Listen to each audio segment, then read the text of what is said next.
ఇదిగో కుష్ఠిరోగి వచ్చి ఆయనకు మ్రొక్కి, ప్రభువా నీకిష్టమైతే నన్ను శుద్ధినిగా చేయగలవనెను. చూడండి, ప్రార్థనలో చిన్న మార్పు. ప్రార్థనలో మనం విషయాలు చేస్తాం, అవునా కదా? ఎప్పుడైనా మీ జీవితంలో ప్రభువా నీ చిత్తమైతే స్వస్థపరచు, నీ చిత్తమైతే నీకు ఇష్టమైతే, నీ చిత్తమైతే రక్షించు, నీ చిత్తమైతే ఆశ్రయించు, నీ చిత్తమైతే అని ప్రార్థన చేసిన ఉన్నారు. చేసుంటాక నీ చిత్తమైతే రక్షించు, నీ చిత్తమైతే స్వస్థపరచు ప్రభువా అని. ఎందుకంటే ఎక్కడి నుంచి వస్తాయని? ఇక్కడి నుంచి, బైబిల్ నుంచి వస్తాయి. ఎక్కడి నుంచో రావు. ఇదిగో కుష్ఠరోగి వచ్చి ఆయనకు మొక్కి, ప్రభువా నీ చిత్తమైతే, లేకపోతే నీకు ఇష్టమైతే నన్ను శుద్ధినిగా చేయగలను. ఇప్పుడు చూడండి, ఎప్పుడైతే మనం దేవుని నీకు ఇష్టమైతే అంటున్నామో, ఎక్కడో ఆలోచన ఉంది, ఆయనకి ఇష్టం కాదేమో, అయి ఉండొచ్చేమో, ఆయన చిత్తం కాదేమో ఉంటుంది.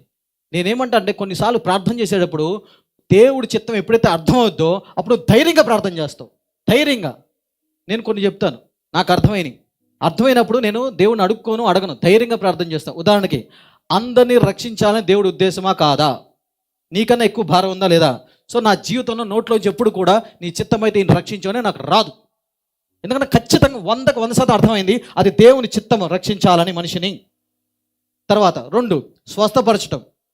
ఎంత రక్షించాలనుకుంటున్నాడో నా దేవుడు అందరినీ స్వస్థపరచాలనుకుంటున్నాడు, ఆయన ఉద్దేశం.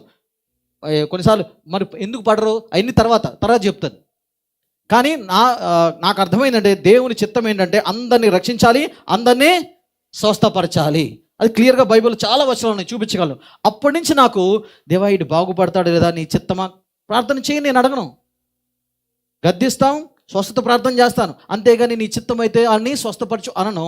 ఎప్పుడైతే నీ చిత్తం అయితే అంటున్నానో మనసులో ఎక్కడ డౌట్, ఆయన చిత్తం కాదు అవును అని. అందుకని తెలుసుకోండి, దేవుని చిత్తం ఏదో కరెక్ట్గా మీకు అర్థమైతే మీ ప్రార్థన ఒక ధైర్యం ఉంటుంది. అయ్యా మరి అక్కడ చేశాడు కదయ్యా ప్రార్థన అంటే, ఆ కుష్ఠరోగి దేవుని చిత్తం తెలియదు, బైబిల్ లేదు, దేవుళ్ళో ఎదగల, ఏం తెలియదు ఆయనకి పాపం. అందుకని నీకు ఇష్టమైతే స్వస్థపరచు అడుక్కున్నాడు అంతే. దేవా నీ చిత్తమైతే ఆశీర్వదించు అంటాం, బైబిల్ ఏమో క్లియర్గా ఉంది, పరసంబంధమైన ప్రతి ఆశీర్వాదంతో దేవుడు దీవించాడు, ఆశీర్వించాడని. సో ఎందుకని ఇంతవరకు నేను దేవుడిని నీ చిత్తమైతే ఆశీర్వించని అడగల. అంటే దేవుళ్ళు కొన్ని ఉంటాయి, ఇది కంప్లీట్ దేవుని చిత్తం, దానికి నువ్వు నీకు ఇష్టమైతే నీ చిత్తం అయింది అనక్కర్లా. ఇది అర్థమైతే ప్రార్థన విధానం మార్చుకుంటావు నువ్వు.